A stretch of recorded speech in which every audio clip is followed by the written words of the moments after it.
welcome to a special edition of the Mythicist Milwaukee Show, keeping an all-seeing eye of Horus on the secular movement. We are excited that this show is growing in popularity, and that is due to the healthy discrimination of our listeners.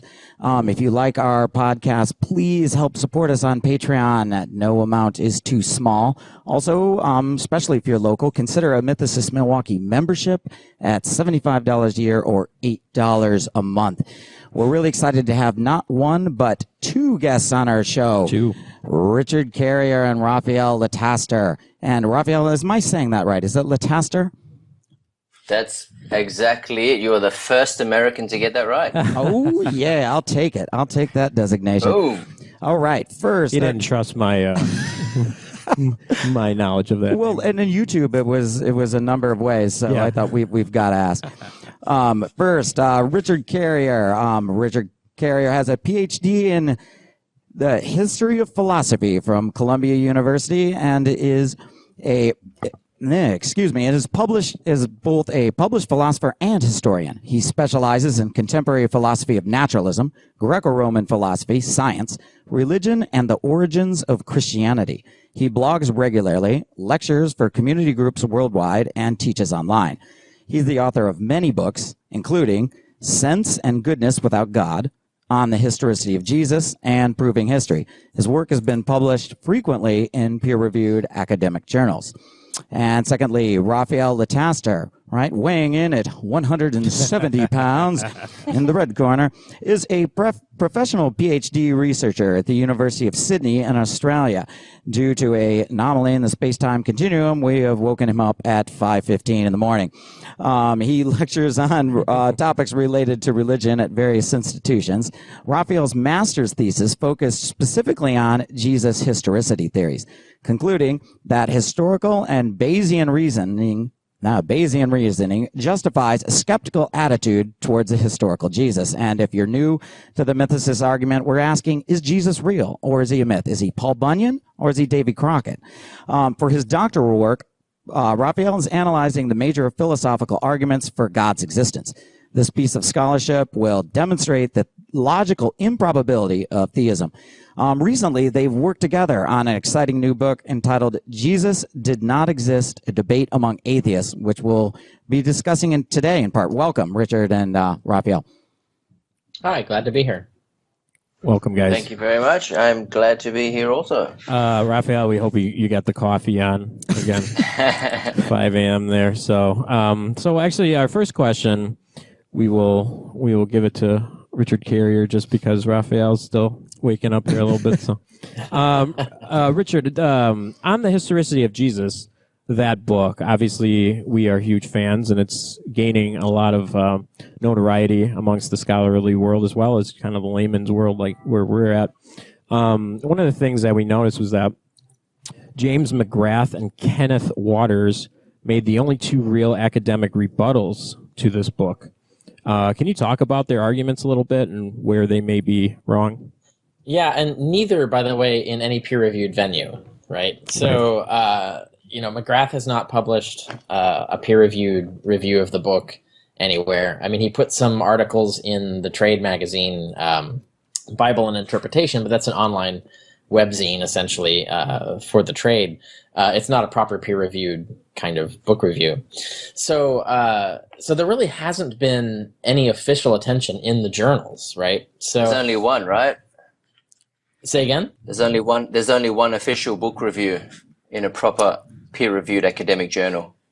Oh, well, that's true. Yeah, if we include that, because the only reason I don't is because it's sympathetic and waiting for a critic, someone who disagrees with the book to write about it. But no, that's a good point. Let's talk about that too.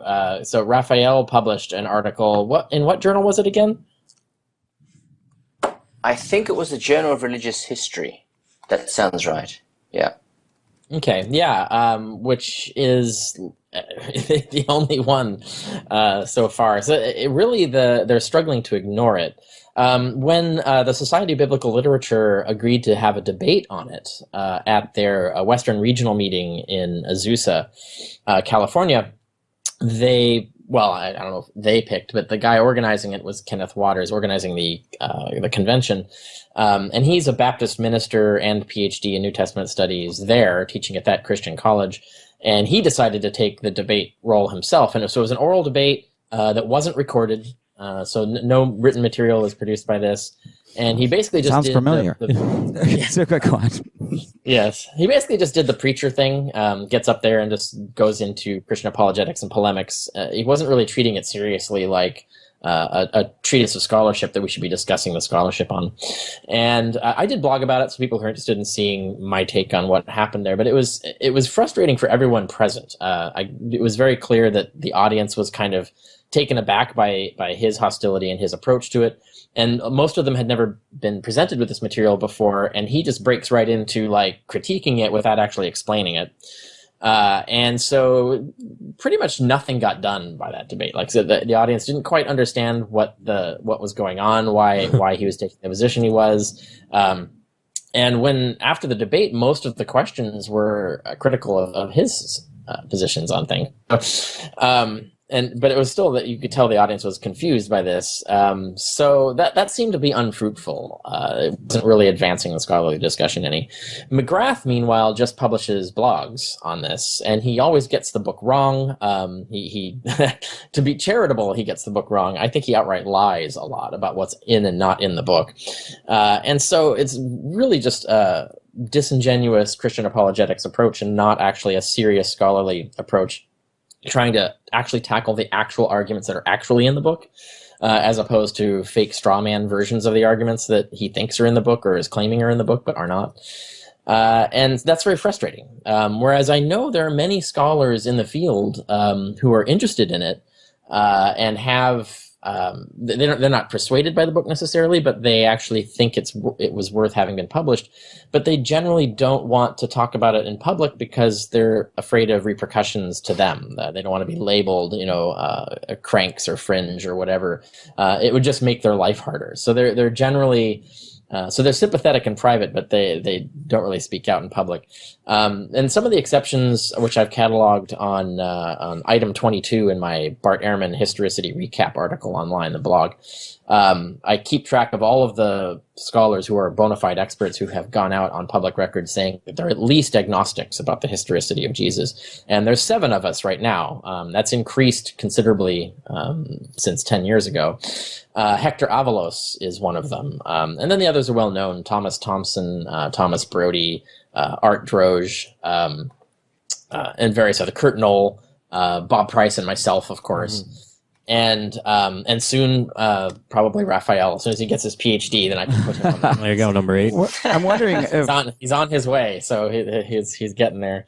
And that's the main thing, is that people always, they will disregard you if you don't have your PhD yet. So that's annoying, but they'll insist that someone doesn't have a PhD in a relevant field. Raphael wrote about this in his book, actually. I had a whole section on it about this attempt to hyper-specify what qualifications you need to even be listened to. And they get ridiculous in their hyper-specifications, so much so that they're actually erasing, deleting a lot of their colleagues who only have like divinity degrees or things like this that would not meet their own standards in terms of qualifications. So what PhD pending doesn't count then, right? Like patent pending does, but yeah, good point. No, but so for people who claim there are no PhDs, fully qualified people who are sympathetic to this view at all, I have to keep a list of the 7 so far that refute that statement. And Bart Ehrman keeps saying there are none, even though I've corrected him multiple times on this. There's 7 at least. Right. Just 7 on the public record, by the way. Mm-hmm. So I keep that list just to mollify the people who insist there are no adequately qualified, PhDs who take this seriously, and there they are. So it is a thing.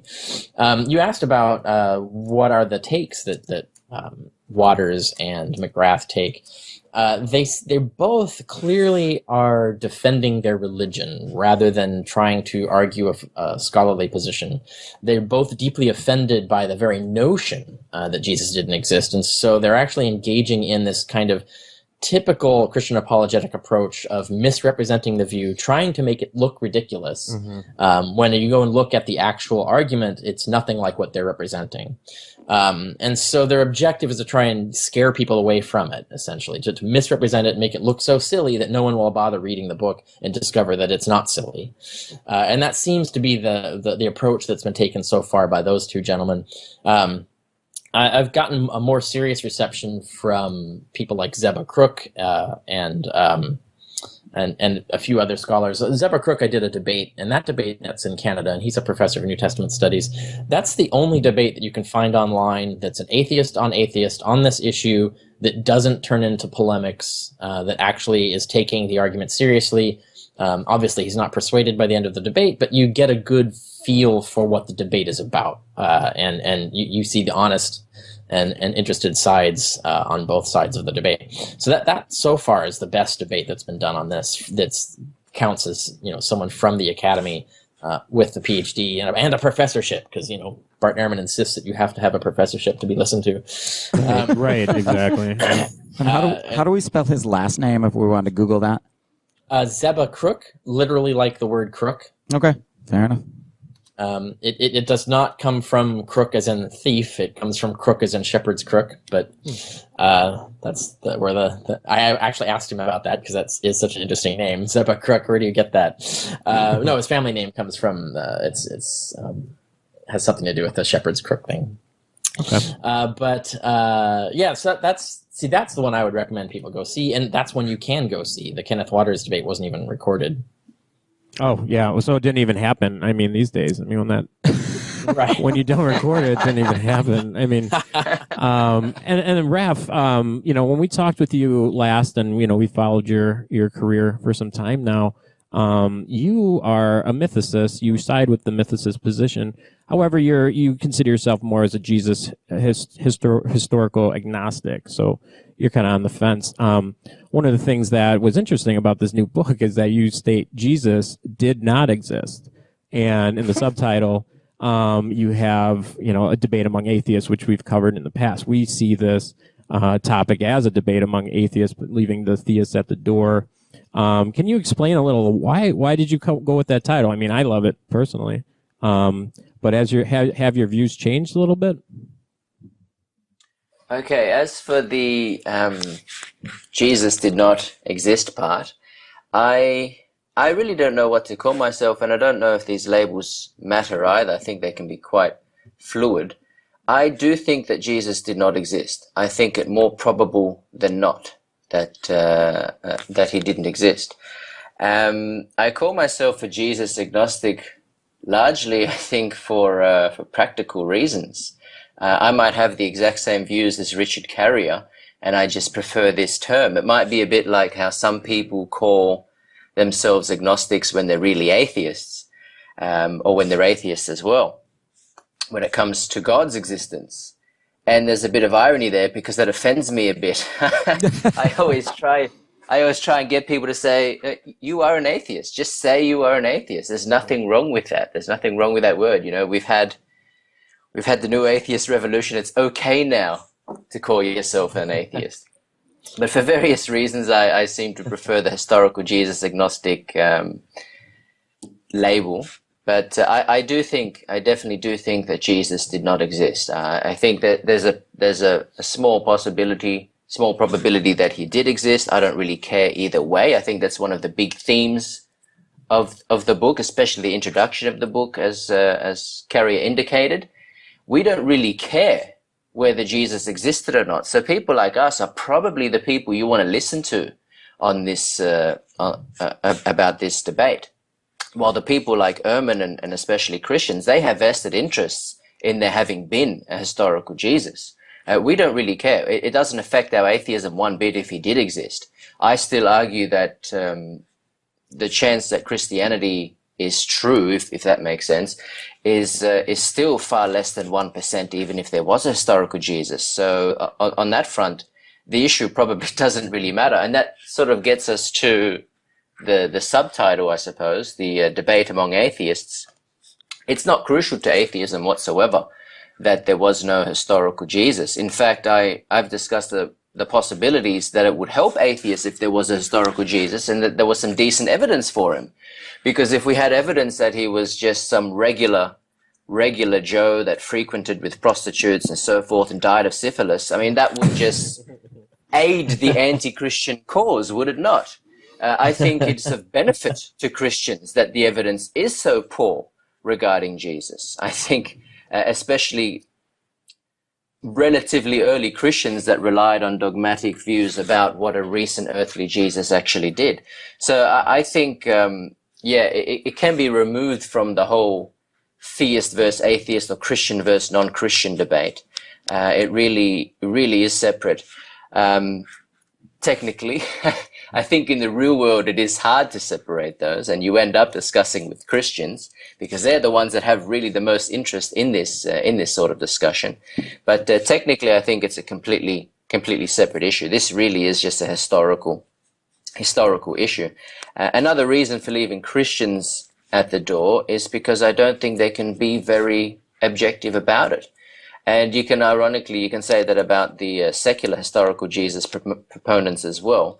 But I think with the Christians, it's also disingenuous for a Christian to involve themselves in the debate because they don't actually believe in the figure that Richard and Carrier are sort of trying to argue didn't exist. They don't believe in the historical Jesus. They believe in a historical Jesus. They believe in a Jesus that did exist in history.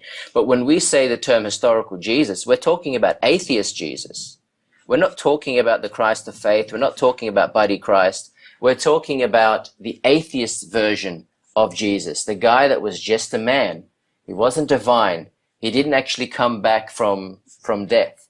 We're talking about Bart Ehrman's Jesus, for example.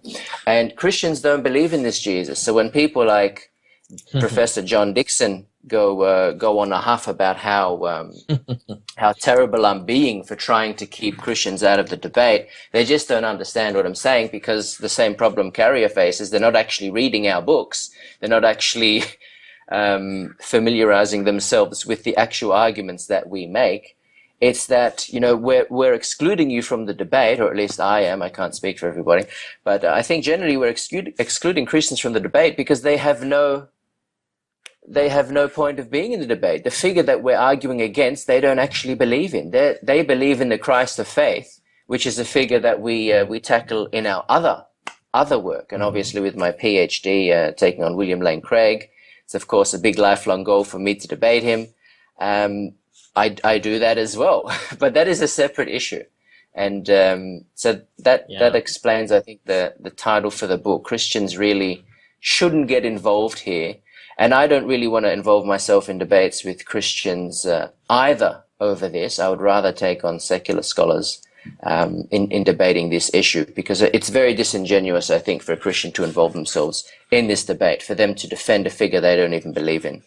Right. And I think by the atheist Jesus, you mean like Jesus that it was so stripped down to be a shell of what he is thought to be, and then not somebody you could rally behind. You kind of need the miraculous Jesus for that.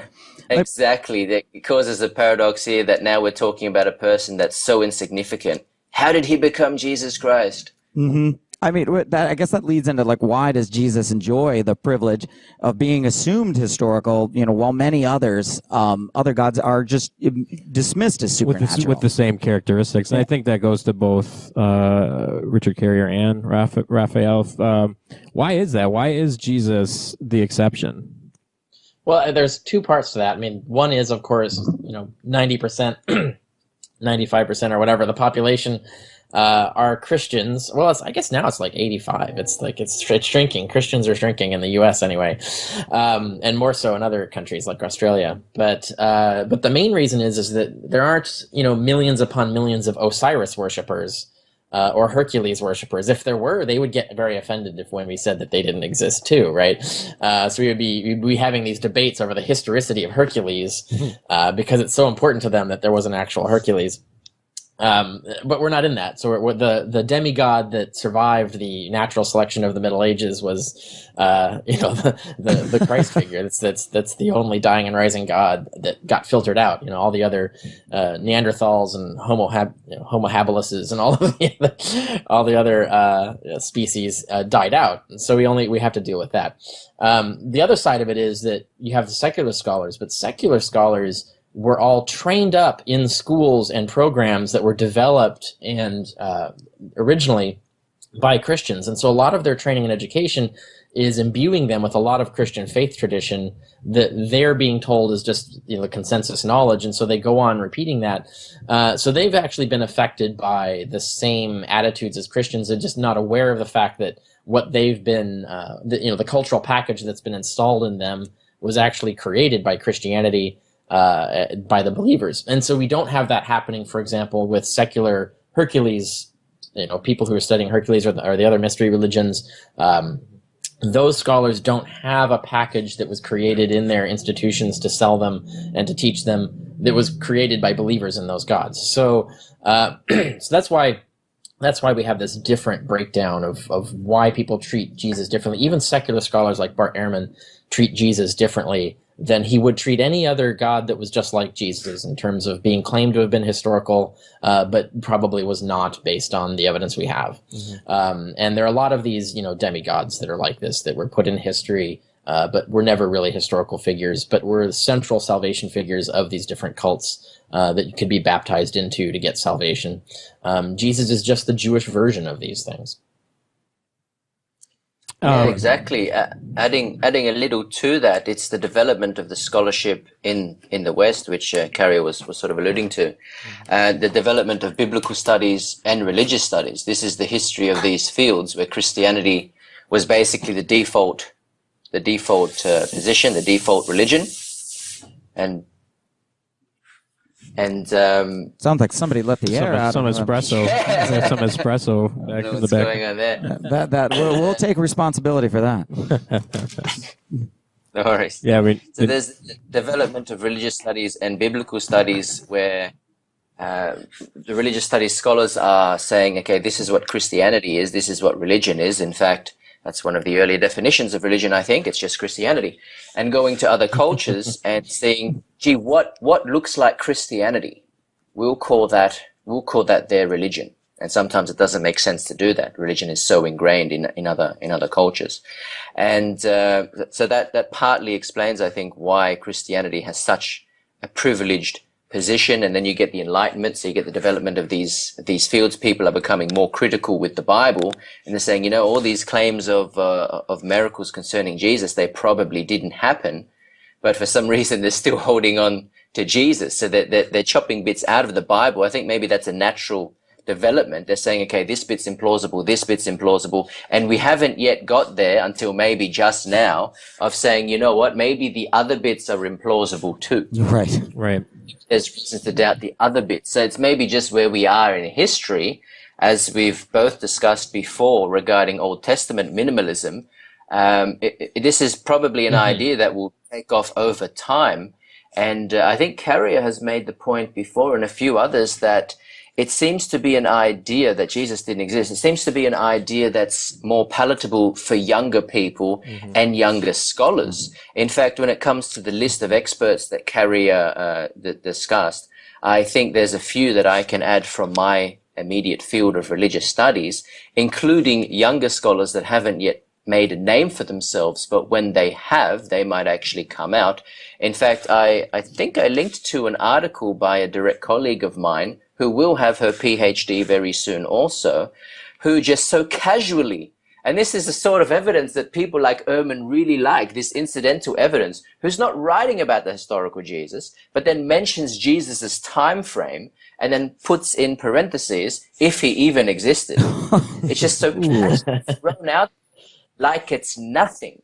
And I think that is amazing. and an indication too that as the next generations of scholars comes up, this is going to be an idea that's a lot more palatable, and it's going to be a lot more fashionable. Well, perhaps defending the shell is important, because it seems like Muhammad is, I don't want to get off topic, but Muhammad is considered real. Buddha is considered real. These are the major religions. Well, and I think that's part of the next question. And I think for Richard Carrier here, for the general population, they're told a story of Jesus, and this is who Jesus was and what he said and what he did, and that's typically what in their perception, that's who Jesus is to them. But when it comes to the scholars, and when you start getting into these texts, how do you start figuring out which one is the real Jesus? Which historical Jesus are we talking about? Are we talking about the Jesus in the Gospels, the Nag Hammadi scriptures in Islam, in Mormonism? I mean, the list goes on. And those aren't even all the options. Those are all the faith options. But you've got the reconstructed options, right? The secular options. There's 100 different Jesuses being sold to the public. I mean, you have Reza Aslan, doing Jesus the Zealot, right? The Zealot hypothesis has been around for a while. It's one of the leading hypotheses in the field that Jesus actually was a revolutionary, and then that was all whitewashed, right? And when the cult went pacifistic after his death. That's one version. There's the magician, Jesus the magician version. There's the Jesus the miracle working rabbi who wants to reform Judaism. There's Jesus the raving apocalyptic prophet. There's all these different versions of Jesus. I give an example on the Historicity of Jesus of Bruce Chilton, who put in a standard reference his own biographical version of Jesus without actually explaining that this is a highly idiosyncratic version of Jesus, where he's like rewriting the whole story, and he's got this whole biography of Jesus that has him doing different things in different places, and he knows what Jesus was thinking at certain moments in his life and describes it, and this is fairly it's just his guardian angel, perhaps. Right, it's off the wall, and I find it annoying when they say that mythicism is ridiculous, when a lot of these historical Jesuses are actually far more ridiculous. So, I mean, the only one that isn't really, I think the Zealot hypothesis, for example, is based on selective, basically cherry picking which passages you want and ignoring, assuming the passages that go against your thesis are the fake passages and the passages that support your thesis. That's the model of it. And that's not really a sound method. But the apocalyptic prophet method, I think Bart Ehrman's version of the historical Jesus is the next most likely hypothesis. I think if Jesus did exist, then the Ehrman path is probably the most correct path to go on in terms of reconstructing what happened, because it makes the most sense in the context of the time.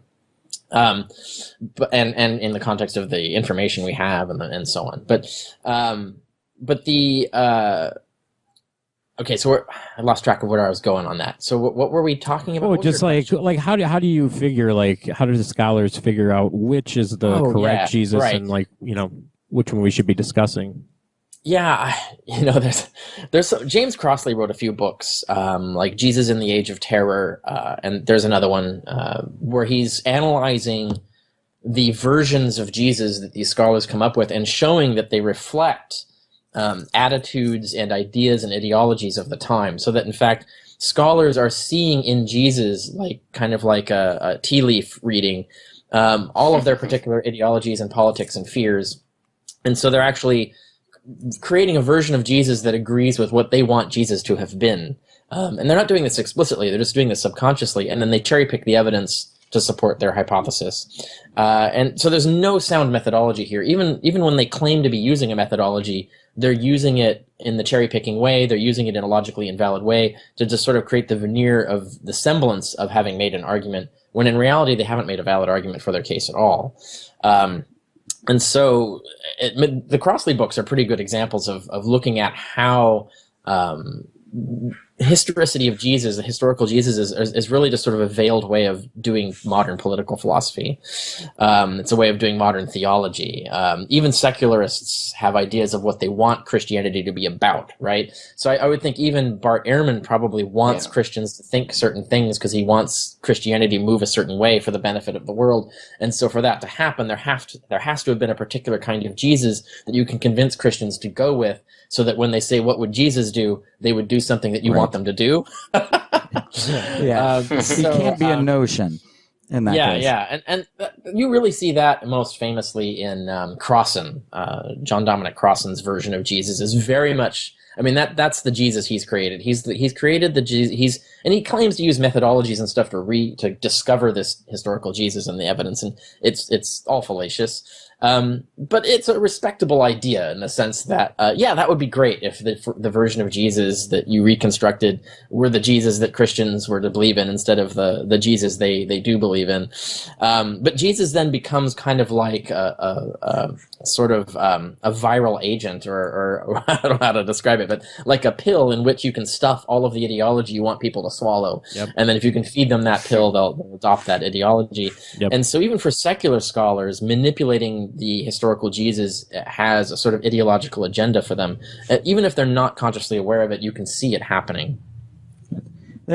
And we'll take the next question. We'll give this one to Raphael first. And Dr. Carey, you mentioned the zealot hypothesis, and that makes sense to me. But why doesn't this get recorded, like for contemporary purposes? I mean, for example, Philo, who lived in Jesus's time and was specifically interested in the area of Palestine, was a great influence on Christianity, but never records him. I mean, could the zealot hypothesis, to me as an amateur, doesn't seem to make sense, because someone's going to say there was this crazy guy, or there was a revolution going on, and the slave revolts in Rome were documented. Why don't we see this in contemporary evidence?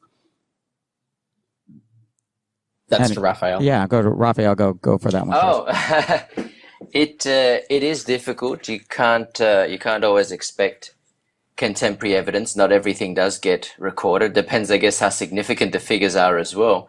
But also, there's the fact that who's controlling the documents. How do we get the documents? And later generations of Christians, I think, are sort of censoring the information and limiting what we have. You have various groups fighting each other, various people that have an interest in Jesus, and that is having an effect on what documents actually get preserved. And of course, the documents that survive, even they have been edited heavily over time. There's several instances of outright fraud that we're all quite comfortable with, that we all know about. So we can't always expect contemporary evidence, direct evidence. It's same with the celestial Jesus theory. We don't always have contemporary evidence, although I say that if Paul does believe in a celestial Jesus, then his writings actually do constitute primary source evidence, contemporary evidence. But we can't always we can't expect, for example, especially with that one. I mean, that's the big one that Carrier and I are very interested in, the celestial Jesus theory. We can't really expect a very obvious document from the time saying, I believe in a Jesus that is only in the celestial realm and never was on earth, especially not in recent times. We can't expect to have that document, considering that, the branch of Christianity that became dominant.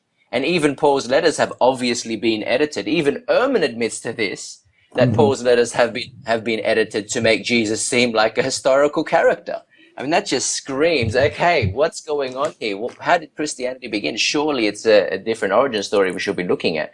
So it's not always a case of these theories of saying we do or don't have the contemporary evidence. Sometimes you can use just what you have to formulate decent hypotheses about what happened. Same like with God's existence, nuclear explosions, etc. You don't necessarily have evidence that a nuclear explosion didn't happen yesterday. You don't have the direct evidence. You don't have a recording, but you have indirect evidence. You have the fact that the room doesn't look like it's in utter chaos, that there's no radiation and so forth. So often we have to use this indirect evidence, and we can use that. This is the whole point with the probabilistic and Bayesian reasoning, right? Is that we're able to infer from the evidence that we do have, even if it's not direct or contemporary evidence, we're able to infer decent conclusions. I just want to add as well about the mythicism being ridiculous thing. I think that is one of the most abhorrent things about this discussion in the academy. I think that is the real academic embarrassment. Not as Crossan, I think it was Crossan, not as Crossan said that there are so many historical Jesus theories, which is an academic embarrassment as well. I think this is the academic embarrassment, that mythicism would be seen as so ridiculous when the majority of biblical scholars are Christians. I think it is far more ridiculous. I think we can all, if we just sit back and think about it and take out the polemics, I think that's far more ridiculous that these people believe in the Christ of faith, that they believe in God's existence. These things are far more improbable than that the stories we have are purely fictional, than that the historical Jesus didn't exist. We are still... Yeah, that's a really good point. Yeah, we're still putting forth naturalistic hypotheses. We think Paul and so forth believe in a celestial Jesus, which sounds less naturalistic, but it's actually a naturalistic hypothesis because, yeah, people do come up with false beliefs about celestial beings. That happens all the time. That explains all the other wrong religions, right, if you're a Christian. That is a naturalistic hypothesis. The Christian comes along with supernaturalistic hypotheses. So no matter how out there our theories about Jesus not existing seem, they are not as ridiculous as the very mainstream Christian theories. They are far more ridiculous. They are far more improbable. So I think we need to move away from saying and accepting that this is a ridiculous notion. It is not. It is a perfectly plausible notion. Right, and I think for me personally, coming in as a layman, I look at the Greek mythology, I look at Egyptian mythology, I look at Roman mythology, and at one point, people really thought. I mean, I'm sure there were some skeptics, but by and large, people thought that these were, actual gods that controlled the various things in our lives. And then now today, we obviously don't believe that. As time goes on, the supernatural that we used to think actually had effect on us is regarded as myth. I only think that, with the Christian supernatural claims, the Islam supernatural claims, all of these things eventually need to get to that point too. And I hope we're going in that direction. But once you do that, I think once you take out the supernatural claims, and you do have the quote atheist Jesus, you cease to be a religion, and now you're a philosophy. I mean, because we're in a naturalistic hypothesis now. Right. I'm fine to debate philosophy. But what about... That's a tough one. It depends on what is religion. I mean, that's what we do in religious studies all the time. I don't think we'd exist as a field if we weren't able to argue over what religion is and how we should approach it, how we should study it. It's like saying that Buddhism and Taoism is not a religion, that they're just philosophies, but we all consider it religion. So that's a real tough one. Right, that is tough. Yeah. But I can add to the original question you asked about why don't we have records of the historical Jesus. And everything Raphael said was totally correct.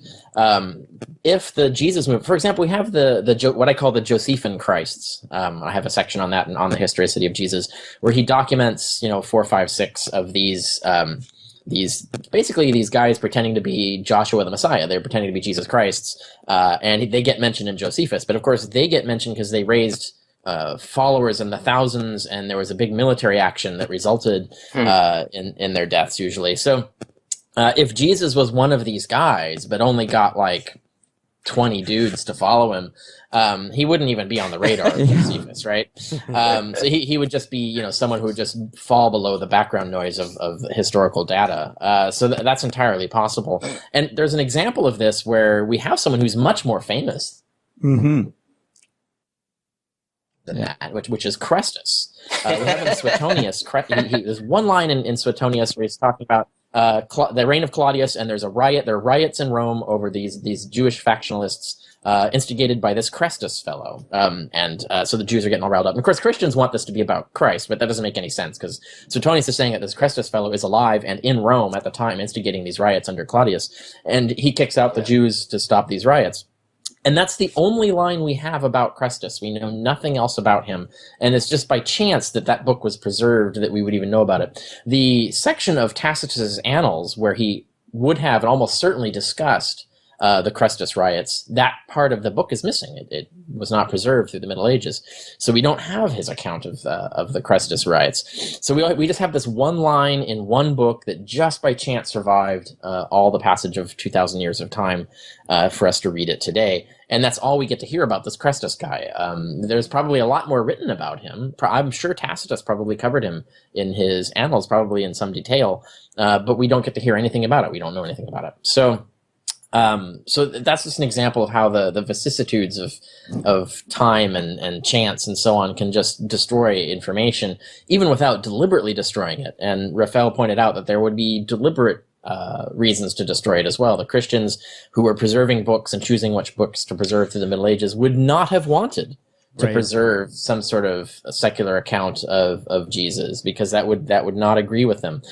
Even when they preserved the responses to critics of Christianity, they destroyed the critics, right? So we don't have Celsus, we don't have Porphyry, we don't have any of these other critics of Christianity that wrote these books. The books themselves were destroyed, and all we get to read are the rebuttals, or pieces of the rebuttals in some cases. And yet these are late critics. These are critics so far late that all they have as sources to work with are the Christian Gospels. They have no other sources to work with. So there's all, if there were these other pieces of evidence, that the Christians probably wouldn't have preserved them. And a classic example is, as Raphael mentioned, the letters of Paul. There are chunks of these letters missing, and whole letters are missing. What did he say in those things that have been deleted? He may well have said, as we believe that Christ was crucified by Satan below the moon. Like, that might actually be in there. But of course, they're not going to preserve that. Like even the Christians who weren't Machiavellian in the sense that it's like, oh, this is the real origins of Christianity, let's conceal it. They might have actually read that and said, oh, that must be a forgery. Someone put one of these heretics, these awful Gnostic sects or whatever, has put that into the letters of Paul. Obviously, it doesn't belong there. Let's cut it. So they might actually have sincerely destroyed the evidence, thinking that it was fake, right? Because they so firmly believe in their version of that of the Christian sect. And you see that kind of in Ignatius. Ignatius is the first time, in those letters, is the first time we see this sort of bizarre, obsessive need for Pontius Pilate to have been the one to kill Jesus. Yes, right. Because he's constantly talking about, oh, yes, we believe in the Jesus who was killed by Pontius Pilate. And it's so much so that it's become a fundamental part of the creed. And it was not a part of the creed in Paul's day. We have many versions of the creed in Paul's letters that have survived, and they never mention this as being anything essential to the religion. But by the time of Ignatius, which is early 2nd century, it's now become vitally important that you insert the historical version of Jesus as the creed itself. And that suggests a certain kind of defensiveness, a certain kind of need to defend the historical Jesus, which suggests that there were Christians who were kind of saying something different than that, right? Mm-hmm. We just don't get to hear from those Christians, and we don't know if those Christians are the sects that go back more to the original or not. So there's no way for us to tell, because all of the records of the divergences of the church in its first 80 years or so, they've all been destroyed. We only have what's in the New Testament and a few other scattered documents that support the successful sect later. We don't have anything from the other sects. We don't have anything from what arguments they were having between each other, what claims they were making. We just get hints. And one of the examples I talk about in the book is, well, apart from the ascension of Isaiah, which I think is a gospel from one of these other sects that believed in a mythical Jesus, but we have a hint in the letter to Peter, where 2 Peter says, where he's referring to the existence of some sort of Christians who are claiming that the gospel stories are cleverly devised myths, that they didn't really happen. Right. And so whoever forged 2 Peter forges him claiming, no, they really did happen, I was really there. Which tells you that they're arguing against a sect of Christians that was saying, no one actually met Jesus in person, that didn't actually happen.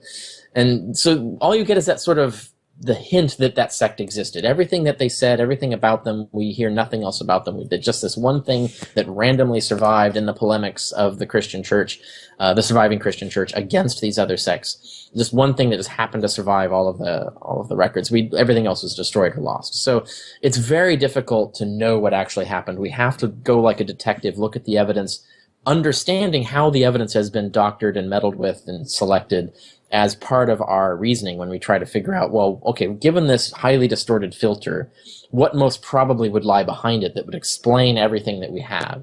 And that's why you have to look at it probabilistically. You can't resolve this question with the certainty that you can many other historical questions that you would like to resolve, which is why it's ridiculous when Christian apologists will equate, even some atheists have done this, equate Jesus mythicism with Holocaust denialism or the creationism, denial of evolution.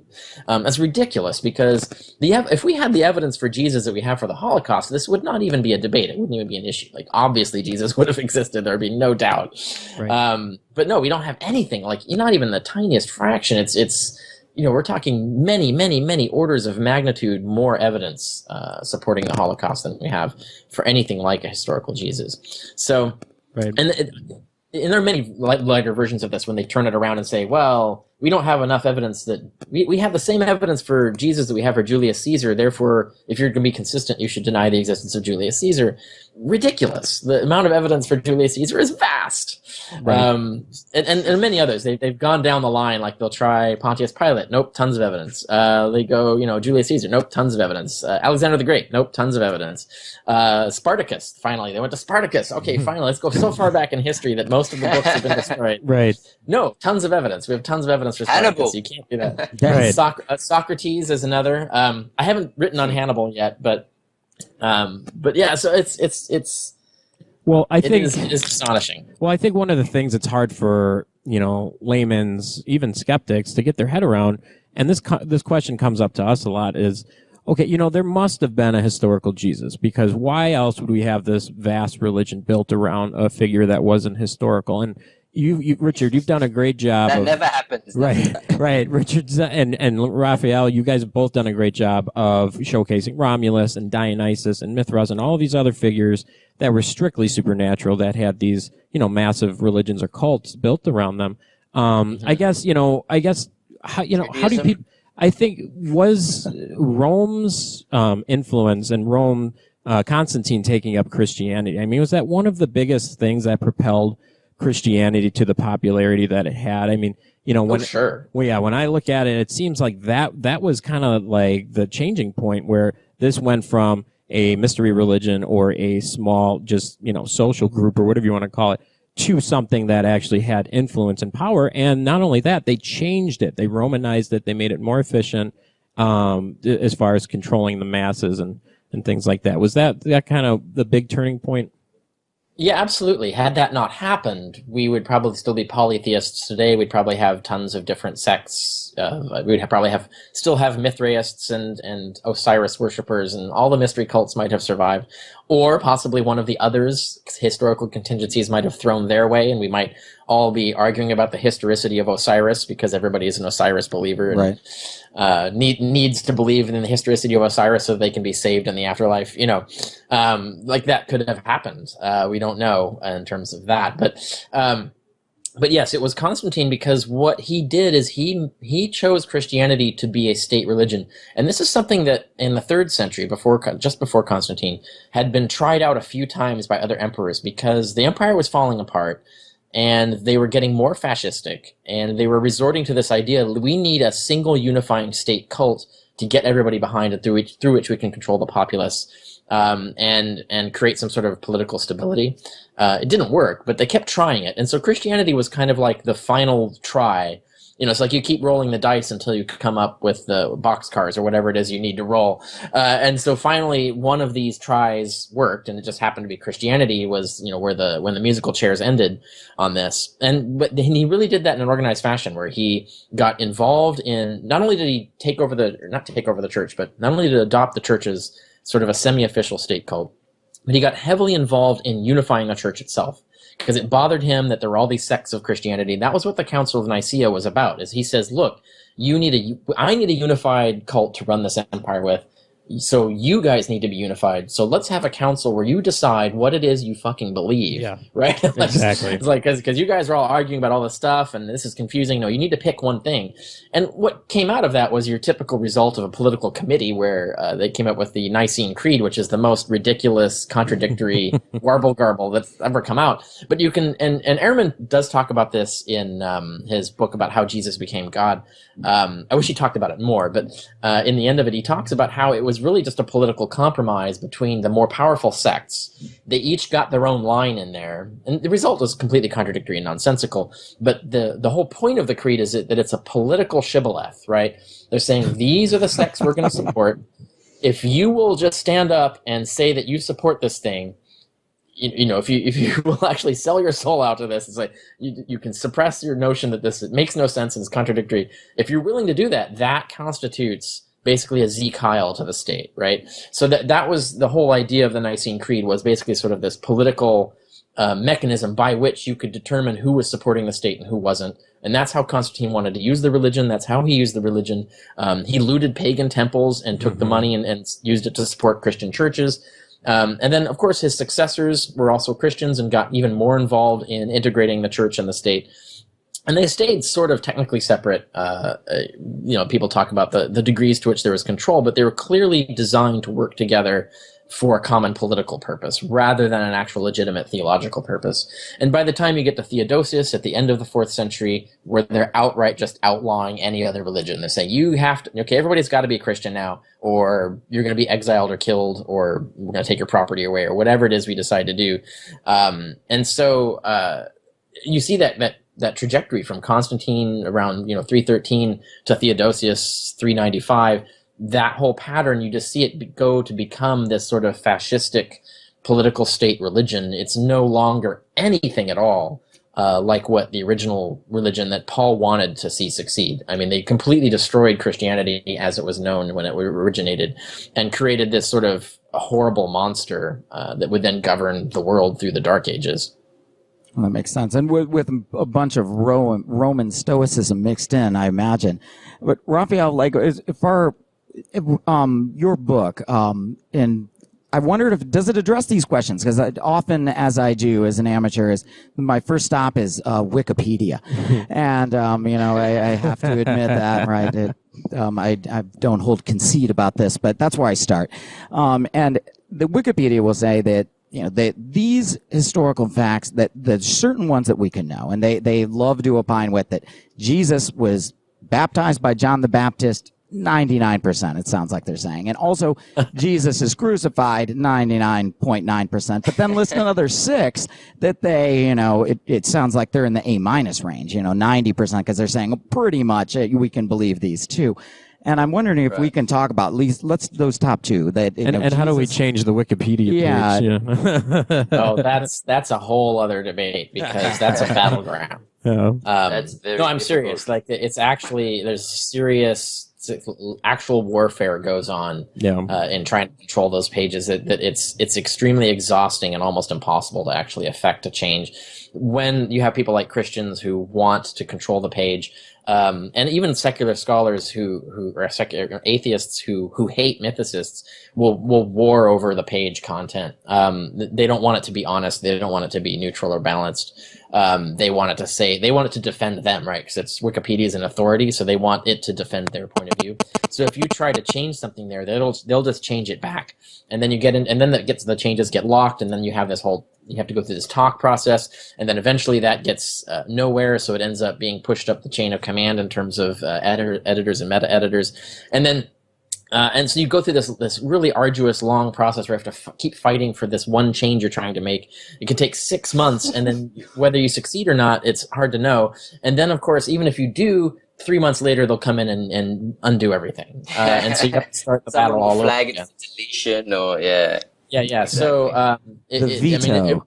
You almost literally need someone whose full-time job is to manage the single page, or manage the pages on this subject, like a paid position, because otherwise there's no way to actually have anyone who has the time and the stress endurance to actually affect real change, like Job, in terms of page honest. So right. Yeah, you got to be very skeptical of the pages that offend Christians and don't have money behind the other side. So things like climate denialism and stuff like that have scientists and professors and things, institutions. There's money behind defending the correct science on that. So the science pages tend to resist. They tend to win these wars with the Christians, but the humanities pages, no one invests money in the humanities, so no one has the time or the money to fight for any particular changes on those pages. So those pages can be more ideologically controlled, depending on the needs and desires of the Christians who want to control them. So changing Wikipedia, that's very true. Yeah, so changing Wikipedia is a whole other thing. It's probably not worth the effort unless you can find someone who's got the time and gumption and who can dedicate themselves to doing it. And even then, of course, they have to be very professional and very balanced. They have to be good journalists in terms of making the article balanced rather than biased in the other direction, right? Because I don't want a Wikipedia article that's biased pro-mythicism either. Right. Anyway, so yeah, that's a lot of work. But you had another question. What was the other one? Was can we talk kind of about the the two, the top two. That are deemed as 99% historical. Yeah, 99.99. But go on. I find that amusing because obviously I talk about why the arguments for the baptism of John being historical are not logically valid. I mean, they're literally not logically valid in proving history. I have you can look it up in the index. I have a whole section on that specific claim. And other scholars have pointed this out, that the arguments that have been used to support that just don't hold up. Like, they just have no logical validity. But it is fiercely believed because it's repeated constantly. And that's really kind of the merit of it, is the sense that everybody says this, therefore it must be true. But it's really not. And there's no mention of that in the letters of Paul. At least in the letters of Paul, Paul talks about Jesus being crucified. Although he uses a word, there was no word that was very specific to Roman crucifixion, contrary to what Bart Ehrman says. The words Paul uses are generic words that refer to all hanging of bodies, including the methods used according to the Mishnah in Jewish executions as well. So the words he uses don't distinguish between Roman execution and Jewish execution methods. But it is the word that is used to refer to crucifixion. So you at least have some reference to Jesus being hung in some fashion as a means of death or after death. And that's in Paul, and that's close enough to the evidence that I think you could say 99% that people believe, the first Christians believed that this had happened. So the question then becomes, why do they believe it? Do they believe it because it happened and they saw it? Or do they believe it because they saw it in a dream? Do they believe it because they read it out of Scripture? Didn't Paul say that people didn't actually see it? I think Paul indicates that they didn't actually see it when he refers to the Isaiah passage. Are you thinking about Galatians 3? Which no eye has seen. He talks about that's 1 Corinthians. I think 1 Corinthians 2 is in there. The no eye has seen. Well, that can be debated in terms of what he actually meant, right? So I do think that's what he's talking about. I think he's talking about something like the Ascension of Isaiah passage about how people can only see this in visions. But the text as we have it is too vague. And so what usually the pro-historicity interpretations of that passage is that he's referring to the theological implications of the death, not the death itself. Which you can read it that way, which is probably why the later Christians preserved that passage, because they could read it the way they wanted. So I don't think that's it's right. That's not a smoking gun. That's not something that you can argue very strongly from, unless they cut something out of it, which is also possible. So really, the question is, we can be certain the first Christians believed Jesus was crucified in some sense, but that doesn't get us the next step over to, does that mean he actually was? And then with the John the Baptist, there's really no good historical support for that. It was too convenient for the Christians to claim that the famous John the Baptist endorsed their cult as his successor cult. Obviously, you're going to make that up if you needed to make it up, because that's the best thing you could ever have, is have that's like picking Pat Robertson and saying he endorses your religion, or your church. You're gonna, even if that's a lie, you're going to make it up. So we don't know. I'd say that's if Jesus existed, even if Jesus existed, it's 50-50 whether there was actually any connection between him and John the Baptist or not, or whether that was made up later as marketing, essentially. Right, Raphael. What anything to add there?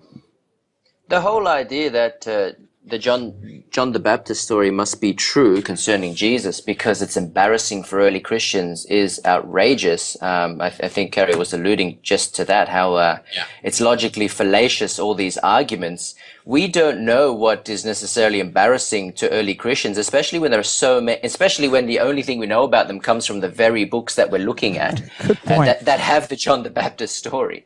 But also when so many Christian groups are involved in constructing the Bible, there are going to be contradictory ideas. There are going to be ideas in there that are embarrassing to some but not to others. So it is completely logical fallacious. With regards to this evidence and lack of evidence in general, I think one of the most interesting portions of Jesus did not exist is a section where we outline the three basic hypotheses, the Christ of faith, the historical Jesus, the celestial Jesus, and how that relates to the evidence that we have. The Christ of faith you can rule out because we're talking about the most significant person of all time, the most significant person almost imaginable, and yet we don't have a single bit of contemporary evidence. That makes no sense when we have contemporary evidence for far less important figures like Caesar. Then the people like Ehrman come in with the historical Jesus and say, yeah, that's a different case because Caesar was very significant. The real Jesus was completely insignificant. And then you get the problem, well, if this person was so insignificant, like Carrier was talking about, if Jesus only had 20 dudes and one chick following him, how did he become so important when you had all these other people like Crestus that were far more historically significant? How the heck did this happen? So there's a bit of a disconnect there as well. And then you bring in the celestial Jesus theory idea, and then you think, gee, suddenly it all makes sense. Now we expect to not have any contemporary sources regarding a recent earthly Jesus because, they didn't believe in a recent earthly Jesus. They only believed in a celestial Messiah. If that theory is true, what sort of evidence would we expect? We would expect letters from people like Paul, saying, I believe in this, or it's ambiguous at least, I believe in this celestial Jesus. So you actually expect not to have contemporary evidence of a recent historical Jesus. So I think it's important to outline those basic ideas and say, what sort of evidence do we have? What sort of evidence do we expect? And suddenly, the celestial Jesus theory idea, the idea that Jesus didn't exist, actually makes a whole lot of sense. It really explains the evidence, I think, quite perfectly. And to add on the point you made earlier, too, people will respond to that by saying, well, but wouldn't we then have early evidence of the celestial Jesus hypothesis? But that's when we get to this problem of the filter, the evidential filter. Exactly. We don't get to see the evidence that actually existed. We only get to see the evidence that later medieval Christians chose to let us see. And so obviously you also expect there to be no evidence of the original celestial hypothesis, or very little. Like if any survives at all, it's going to be just lucky coincidences of little references that might have snuck through this filter at best, right? Otherwise, you don't expect to see that specific evidence, not because it didn't exist, but because it wouldn't have survived. And I think people have a hard time getting their heads around that. Go ahead. We don't expect to see it. We don't expect to see any smoking gun. There are passages that we think, wow, that really works well for the celestial Jesus theory idea, but there will be nothing that really says, yes, it must have been the case that the early Christians believed in celestial Jesus. We wouldn't, or we wouldn't expect a lot of them. We wouldn't really expect these smoking guns to actually exist now because they would have been cut out by now. Yeah. So at best, we usually rely on ambiguous passages. Yes, Paul might be saying that Jesus was killed by the sky demons, but he also might be saying he was killed by the Roman authorities. There never really is going to be a smoking gun, I think, because they would have been filtered out. The people in charge kept the ambiguous passages that could work either way. That's right. The harder stuff has already been lost, unfortunately. Gives you a lot more leeway for sure. And when you're talking about ambiguous, I mean, you have a paper on hypothetical sources. And you have another mythicist article coming out that's going to be peer reviewed. I mean, tell us what you're talking about. Yeah, so we've got a few articles in the works about the hypothetical sources. What I just said, don't take that as me trying to use hypothetical sources. That's alluding to a possibility that really works well with the theory that in our minds is winning. What I'm talking about with the hypothetical sources is, if you read Ehrman's terrible book on Jesus' historicity, and basically what any scholar, Christian or atheist, has to say about the evidence for Jesus, they eventually come to sources that don't exist, and I like to call them imaginary sources, or in more professional work, hypothetical sources. And these are sources like Q, the Science Gospel, M, L, things like that, where apparently bits of the Gospels come from these sources that no longer exist. And for some reason, unexplained, we can just trust those sources completely, even though they're filled with fictions just like the Gospels. Obviously, since they're the sources for the Gospels, none of this makes any sense. And I wonder about the hypothetical sources. Why? Obviously, there were sources behind the Gospels. And I think with Carrier and myself, we're trying to get people to realize, those sources, they're the books of the Old Testament. They're the books of the intertestamental literature. Why would we create sources that we can't reference, that don't exist anymore, and say those are the sources behind the Gospels. We can't say anything about those sources. It's complete speculation, and it doesn't make any sense to do that, especially when other people with different interests can also claim hypothetical sources. I mean, mythicists can come in and say, like we were alluding to before, yeah, there's probably all these letters of Paul that confirm that there was no recent earthly Jesus. Why isn't that a valid approach? Right. If we're going to say there's hypothetical sources behind the Gospels, why can't we say there's hypothetical sources behind Paul that confirm that this is all bogus? And Christians, of course, can do it as well. And I think they do it. The likes of William Lane Craig, they claim hundreds of hypothetical sources to prove that Jesus' resurrection is a veridical event that actually happened. And this actually happens. Christians do this. And I put it to the secular historicists. I say, well, how can you say that hypothetical sources backs up your claims, but it doesn't back up the claims of the Christians or the crazy mythicists? It doesn't make any sense. There's nothing logical about any of this. Now, I had a paper presented at a seminar, a proper history seminar on these hypothetical sources, focusing on Ehrman mostly. And it got rejected by SBL, which was a big disappointment, especially because I would have been able to come to America and meet you all in person. But I got rejected by them, and it got accepted. So I claim this as a win, really. It got accepted by a proper history seminar. So I thought, wow, cool. This is really interesting. It gets rejected by the secular and Christian, of course, biblical scholars, but it gets accepted by proper historians. And it was very well received. This is a room full of historians and religious studies scholars. It was very well received. There was one person that disagreed. Everybody else, you could see nods and claps, and everyone's agreeing with this. Yeah, what's going on with this field of biblical studies? It seems so parochial and idiosyncratic. And there was only one person that disagreed, and of course, I couldn't handle that one person disagreed with me, so I stalked them after the conference. And it was very interesting finding out who they were. They were, first of all, they were a Christian. This person was a Christian, and this person wasn't a historian. They were a sociologist. So this is a person that you can say has no idea what they're talking about regarding this. That was the one person that disagreed, and has every reason to dispute. And that was the one person who disagreed with my paper. And they also promised that they would get me the tons of evidence about why it is a good idea to use hypothetical sources, and they were never able to do that. Did you check your junk mail? I mean, this may be a false memory, but I think I do recall an email from them later, half-heartedly admitting, yeah, I couldn't really find really good sources that endorse this.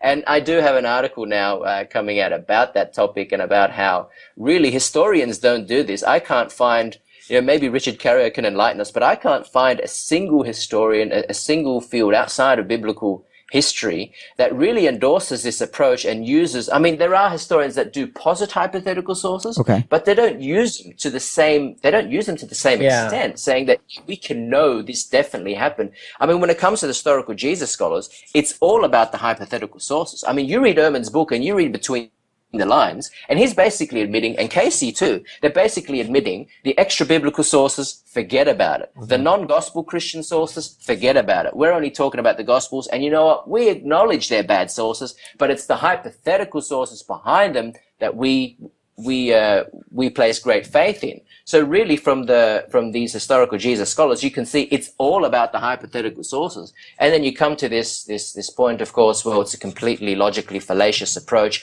Anyone else can do it. Why only them? Even their direct colleagues can use hypothetical sources against each other to argue that Jesus was actually a zealot or an apocalyptic prophet or a wise sage, etc. So it all comes down to hypothetical sources, and this is bogus. So that article will hopefully come out very soon. But another article arguing that Jesus did exist, it's sort of a summary of what Carrier and I have done with Jesus Did Not Exist, the book, will come out in a journal published by Cambridge University Press. I don't think it gets any more prestigious than that. And it actually has been peer-reviewed.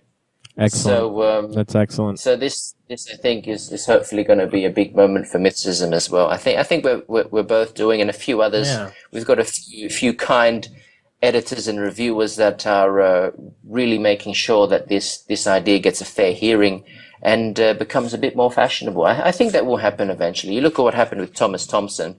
I think that'll happen to us. I think in a few decades, people are going to be a bit sheepish with us and say, "Oh, yeah, we're sorry we treated you so badly." Yeah. Well, and to the listeners out there, we apologize. We're going a little long, and I expected that we would because of the topic and the guests that we have on. We're having fun. Right? Yeah, exactly, exactly. And you had mentioned Maurice Casey, Raphael, and I guess it's to both of you. I guess when he's talking about hypothetical sources, he doesn't really need hypothetical sources because doesn't he date Mark to 40 and Matthew to 60? I mean, isn't that kind of a good source? Explain how he does this.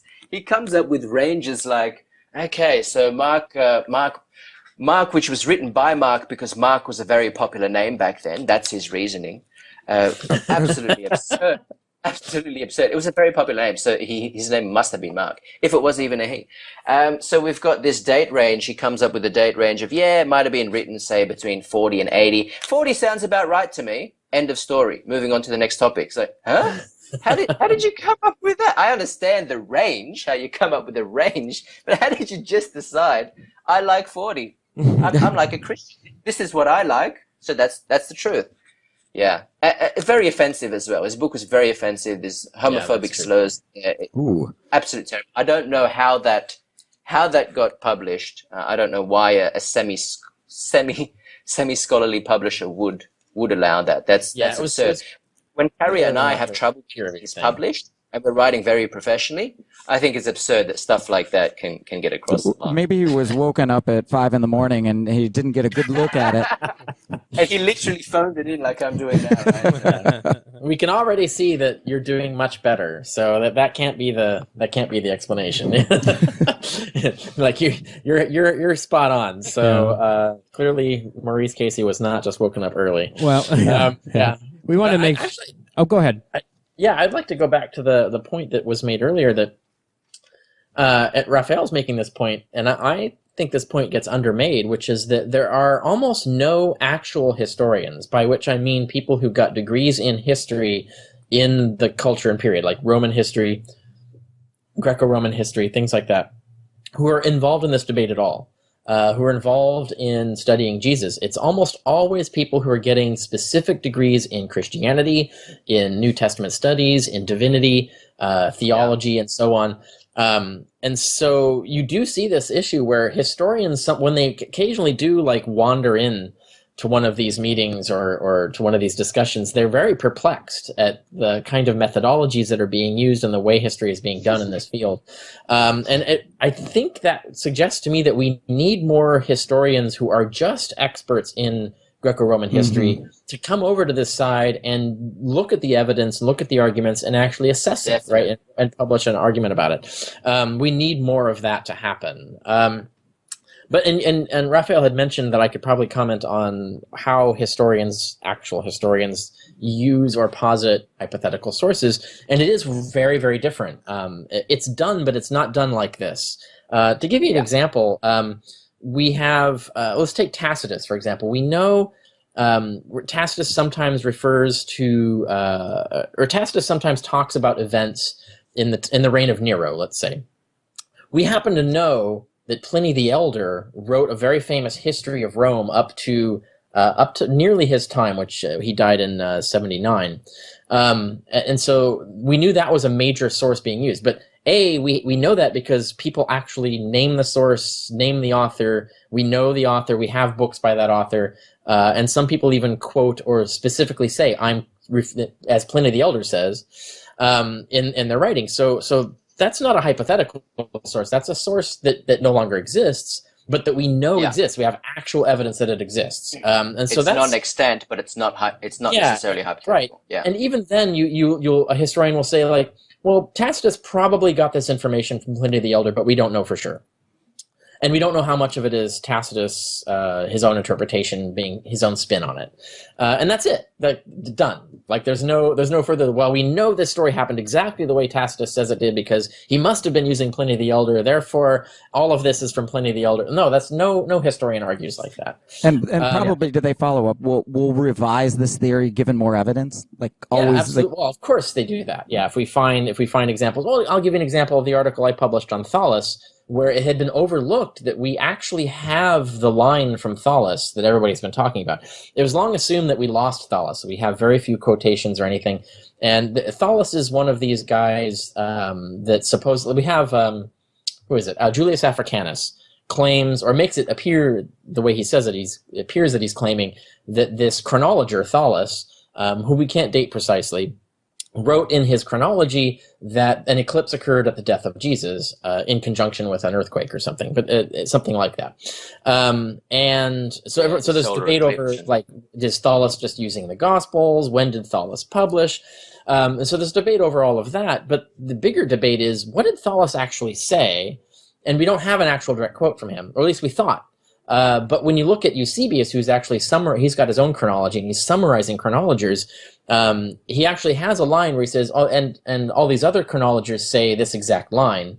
And he specifically said, and we know in this that in the beginning of his book, he says he uses Thales's chronology as a source.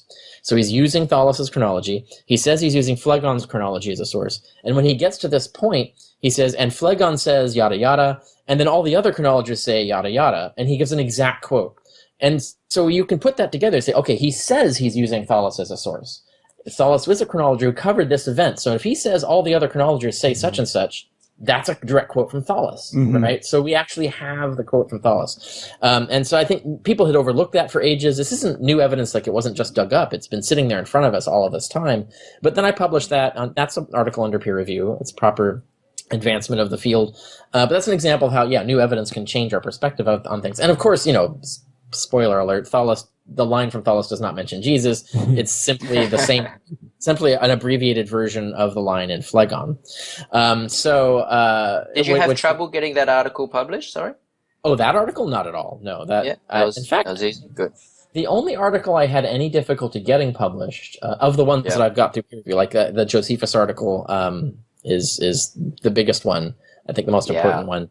But the Tacitus article, it's funny that I didn't have any issues with them disagreeing or peer reviewers having issues with the hypothesis or the argument. The only thing they really had an issue with is that I was using Bayesian stuff in there. And they said, you got to take this out. We don't like this math stuff. We don't. Wow. And so what I did is I literally just converted it into English language. So the math is still in there. Oh, nice. It's just English now, so it's hidden. And they were mollified by that. But no, they were too terrified of having math in there. I put the math back in my when I reproduced the article in Hitler, Homer, Bible, Christ, which is an anthology of my writings, including all of my peer-reviewed work in history. And so I put a little section in there that was sort of what would have gone in. I had an even more abbreviated version of what would have gone into the published article had that passed through. But that was the only real difficulty I've had. With peer review, you get like they'll correct little errors and things like that, and it's no big deal, and you fix them and it goes through. But I've never had any we're not certain about this publication.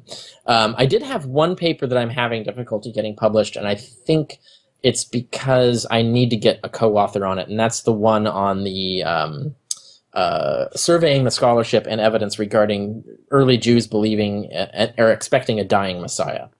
And so I've gotten a lot of very interesting peer-reviewed comments on that, where I think the only way to meet their demands is to find a co-expert who can do the Hebrew for me, so that we can, because I know I'm right. It's just a question of getting someone to explain that it to them. helps a lot, having a good co-author. Well, we just need someone who can explain it to them. And I know a variety of scholars who probably be interested, and I've put it on my list. It's just not a priority for me, so I've never gotten around to it.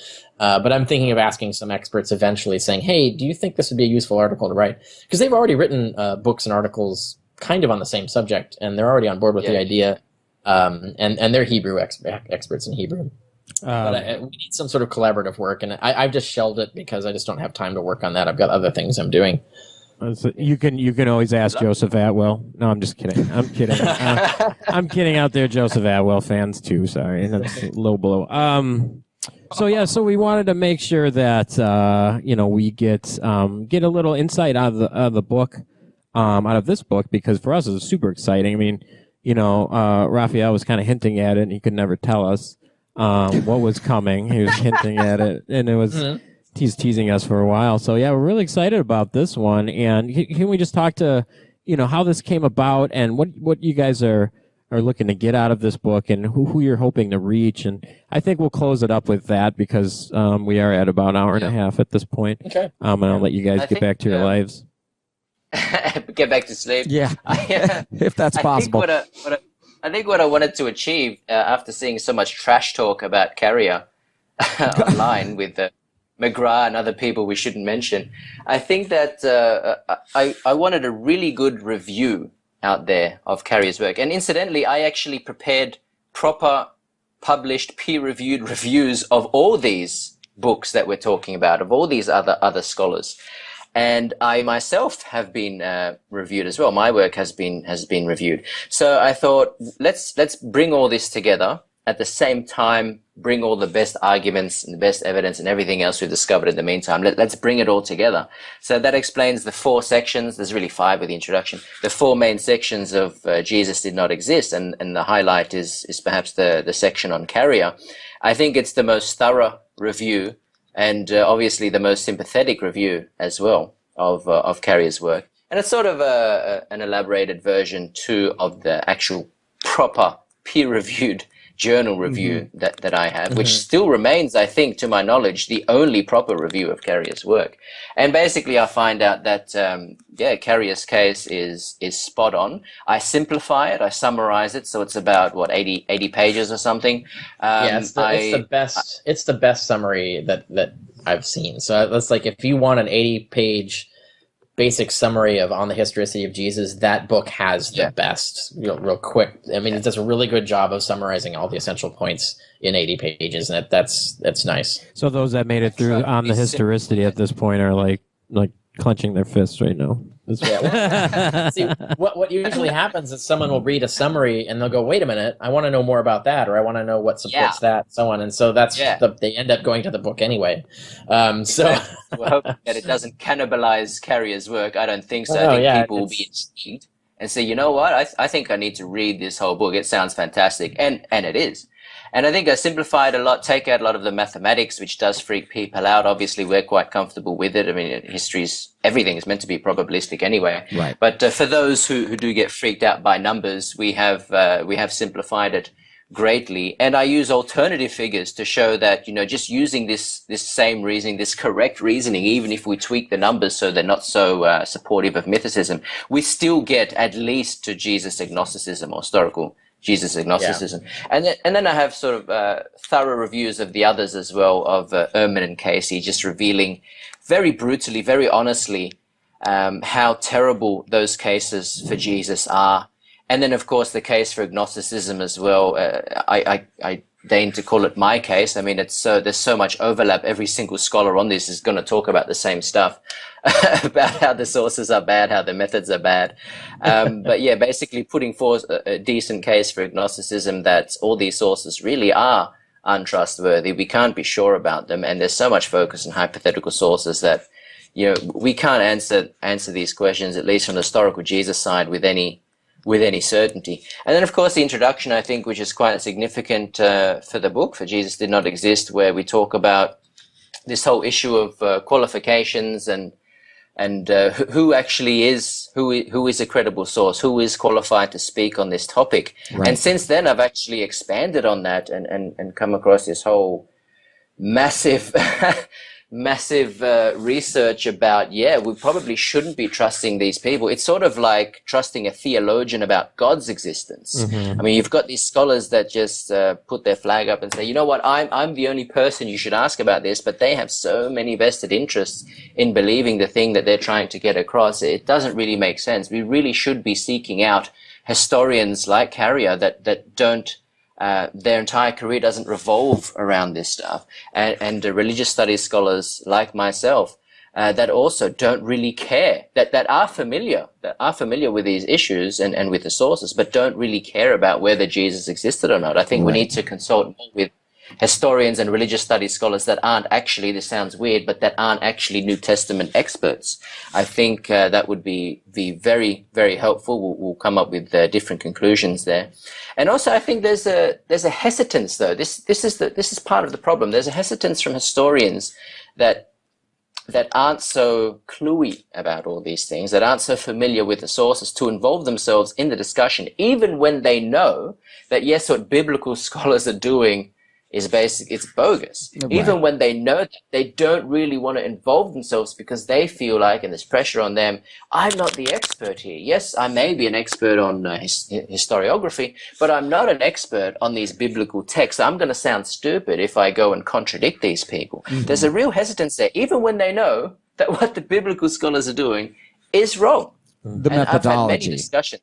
Yeah, I've had many discussions with proper historians over this, and they agree, and they say, yeah, what you're saying makes complete sense, but you know what? I don't want to involve myself in the discussion, because at the end of the day, I'm not the expert on the New Testament. So it really, it ends up, New Testament scholarship is such a parochial and insular field, and they really can do what they want, I think, at this stage. It's just people like Carrier and myself, we've got to persevere. And you guys play an important role in this as well. So thank you of getting the word out, popularizing this. We really have to keep persevering, yes, and making sure that people do hear these rational arguments. So that's, I guess, part of the reason for Jesus to not exist, and getting Carrier on board, getting his approval. And his help, of course, is invaluable help in making sure that it's not too harsh, and scholarly, and that everything in there is quite factual and logical. So well, we appreciate that. Thank you. Thank you. I'd like to point out, like, some of the listeners might not know that the book accomplishes something that no other book accomplishes, and that nothing else anything online really does this, which is not just summarizing my book and the merits and whatever, but also doing the same thing with the only other two books that exist on this subject that argue for historicity. Right. To date, there are only two, and they're Bart Ehrman's Did Jesus Exist, and Maurice Casey's, what is the title of that? I don't know, Maurice Casey's book on it. It's like the myth of myth.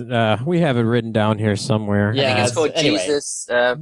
Jesus mythicism. It's essentially saying mythicists are ridiculous. So anyways, Maurice Casey Jesus evidence and arguments for mythicist myths. Doesn't roll off the tongue. That's it. So Maurice Casey and Bart Ehrman are the only ones who've published books defending historicity. They're really terrible books, and that's saying something, because certainly Bart Ehrman should have been able to make a really good book. In fact, I was hoping he would make the best defense for historicity, so that I could tell people, read my book, read that book, and then you can make your own judgment, because they're both making the best case that you can see for each side. But no, they dropped the ball hugely. I mean, they're really terrible books. I mean, I've even had, like, Trent Horn, Catholic scholar, I had a debate with in San Diego, and that debate you can find online. He actually just admits, it's like, these books suck. We need better books. And he's defending historicity, so even he agrees that these are terrible defenses of historicity. Someone needs to write a good, proper one. I mean, the closest thing we have is Van Voorst's Jesus Outside the New Testament, but that's it doesn't cover, like, analysis of the Gospels. And he is a Christian, isn't he? I don't know. I don't think he's right. I mean, but he does a good scholarly job of presenting what he believes and why he believes it, and looking at all the evidence and stuff. And so you can go in and you can look at it. That's one of the best things about someone like that, is you can look at their own arguments and see that they come to your own conclusion based on the evidence. Nothing's been kept from you. Nothing's been distorted, so you can actually see whether the logic holds up or not, or where you would come out on the same thing. So Van Voorst is the closest thing we have, but his book is not about defending historicity, and so it doesn't really survey all the evidence. It doesn't, for example, deal with the epistles of Paul. So we just don't have a good book like that. And I'm hoping someone will produce one eventually that will have a good book that I can say, buy my book, buy that book. Those are, that's the best case. Like, there's nothing better than that, and so you can compare the arguments. No one's done that. So you're saying that's one of the big messages. The big messages of JD&E is that these are the cases for historicity, and they're terrible. Oh, absolutely that. And also people who want to know how the three books weigh against each other, right? Because if you don't want to go and buy 3 books and read 3 books and make your own evaluation, you can buy this one book by Raphael Lataster and actually, see the summary there. And then if you're not convinced by that, or you're not certain that's being accurately represented, then you can go look at the books, and then of course you'll find that Raphael's completely correct, like he's accurately representing all of these books. then you could do that. But that's one of the merits of this book, is that it's taking the 3 books that have been on both sides of this debate published in the 21st century and really doing a proper summary and comparison of their merits. Yeah, and I think, and you, Raph, you thanked us. Thank you guys for doing what you guys do. I mean, those books, and I don't know, for those that don't know, with Richard Carrier, I mean, he's literally traveling around the nation all the time, talking to people, debating people, getting this topic out there. And it's not an easy task, and we really appreciate you doing that. And speaking of which, if you're listening to this before Saturday, March 19th, Richard 2016. 2016. You're right. You never know. Richard Carrier will be in Milwaukee on March 19th having a debate with Justin Bass on whether or not Jesus miraculously resurrected. And right now we're more specifically, and related to the historicity discussion. Our debate, the topic we're going to debate is: are there any reliable sources for the resurrection? Thank you. Wow. So that actually dovetails with historicity discussions. Even though we're talking about a standard Christian apologetic argument about the resurrection, which of course is rejected by secular scholars, right? It as Raphael says, that's more ridiculous than mythicism. So he's going to be defending the most ridiculous position in the room. But it talking about the reliability of the sources gets across a lot of issues that relate to historicity as well. So the debate, even though it's not on the existence of Jesus, it touches on that issue. So people who are interested in that particular debate. Also, that's a debate topic that's not been done before, so far as I know. William Lane Craig refused to do it. Yeah, glad to hear that. When I debated him, I said I wanted to do that debate. I wanted to do, are there any reliable sources debate. And he said, no, I'm not going to do that. I'll only do resurrection of Jesus. Because of course that's his boilerplate. He didn't want to try and do anything new. So yeah, he turned down that debate, and so it didn't happen. And so this is the first opportunity I've had to actually debate. Wow. Let's just talk about, are there even any reliable sources? Like that's what we should be debating before we even get to the question whether we can conclude that Jesus rose from the dead. So it'll be an interesting debate, and a kind of an unprecedented debate too. No, that's great to hear. And we are, if we do have any influencers out there, we are trying to have Raphael debate William Lane Craig at some point, and a topic basically what William Lane Craig would pick, right, Raph? I've got God's existence. I've got the plane ticket already booked. You just need to get your get all the emails happening, get a grassroots campaign happening to get Craig to agree. He obviously doesn't want to. I'm probably the only person in the world that's done a 4-year, 5-year project on demolishing his case every way imaginable. But let's make this happen. Yeah, let's get this message to Craig and get him interested. We'll host it right here in Milwaukee. We'll take care of that. Craig is also, he's expensive as well. We don't care. That's your biggest challenge. But we got it. That's but I'll bet problem. All we need is for him to agree. That's the thing is, I think if you get the money and you wave the money at him and he still refuses to do the debate, that would be something worth reporting. Well, we kind of already did this, because before we solidified the Dr. Robert Price and Bart Ehrman debate that's going to happen in October in Milwaukee. We had our our funder Mario Quadracci. He was ready to host the Lataster William Lane Craig debate, but he essentially, I don't know, Raph, you can speak more to it. I'll get back to Craig. You send me a figure you're comfortable with. I'll wave it, I'll put it out there, and I'll say, I'm not even a Ph.D. scholar. This will be easy for you. Right. And well, that was his main contention, correct? At that point, that was his main contention. Craig claims he will not debate someone who doesn't have a Ph.D. He has debated people without PhDs. Right. He's Eddie Tabash. There's been others. So he definitely debates people without PhDs. But it'll certainly become impossible for him to refuse when Raphael gets his PhD, because then you're like, what's your excuse now? Right. That's worth mentioning. I think you're spot on there. Why would Craig be afraid to take on a PhD scholar that has dedicated the last 5 years to demolishing his case? Is he that... is he that afraid of what might happen? That's interesting, right. I do think so. I wrote something similar on that in his refusal to debate Jeffrey J. Lauder. Right. He also refuses to debate John Loftus, but his excuse there is that he'll never debate a student of his. Although that's a weird thing to say. It's like, well, really? Socrates and Plato. Yeah. There's an article on that. John Loftus has written about it. I have a blog article from a few years back about it. That's his thing. But that's the same kind of thing. Like, what do you mean? Why not? Like, shouldn't that be the people who should debate most certainly? Let's debate your students, because those are the people who are most familiar with the argument. What are you afraid of? Yeah. Right. And it should be friendlier. That would speak a lot to their integrity. Yeah, I agree. Yeah, so yes, for the audience out there, look forward to that. Look forward to the debate between Dr. Richard Carrier and Justin Bass on March 19th. That one is free. We're almost at capacity. So make sure you go on Eventbrite and get your ticket today, or you may have standing room only. I don't know how else to say it there, but and then also while Richard Carrier's in town, we're hoping to film him for Batman and Jesus, the film.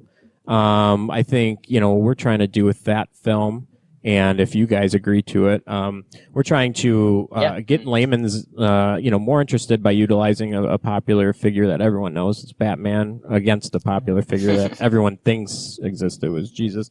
But we would love to send you guys Two fictional characters, eh? Exactly. We'd love to compare the two. We obviously were working on getting Dr. Richard Carrier filmed for the Two superheroes for the movie. Right, exactly. And Raphael, we're trying to get Joseph Kyle, the director of the film, trying to get a crew out to Australia to film you as well. But we would love to, because we don't want this to turn into Zeitgeist Part 1, where this thing gets blasted and anyone involved in it is essentially hung out to dry. We want to show you guys the transcript and give you guys the interviews that we're doing, so you guys can critique them and say this is good, that's bad, keep this out. Okay. We'd love to have you guys involved on that. And definitely, I feel like just moving this away from getting rid of that word fringe, because I'm talking to these scholars here that sound very reasonable. This doesn't sound like fringe views. Fringe. I've talked to conspiracy theorists. Right. These don't sound like them. I just would love to nudge that fringe word out of it. And we appreciate you two just barreling and through. that's the thing, with Zeitgeist Part 1, what Peter Joseph did wrong, in my opinion. A, he didn't defend the mythicist position after it was attacked, but B, he was in it. He was the one, he was the narrator. He was hobbling all these various scholars work together. What we're going to do is we're going to allow the scholars to tell the story. And that's the scholars of the Jesus side and the Batman side. So you're going to get both on both sides. So that's what we want to do with that. So we really, again, appreciate you guys coming on. Thank you so much for spending all the time. This was great. Thanks for having us. It's been quite enjoyable. Absolutely. And thanks for waking up, Ref.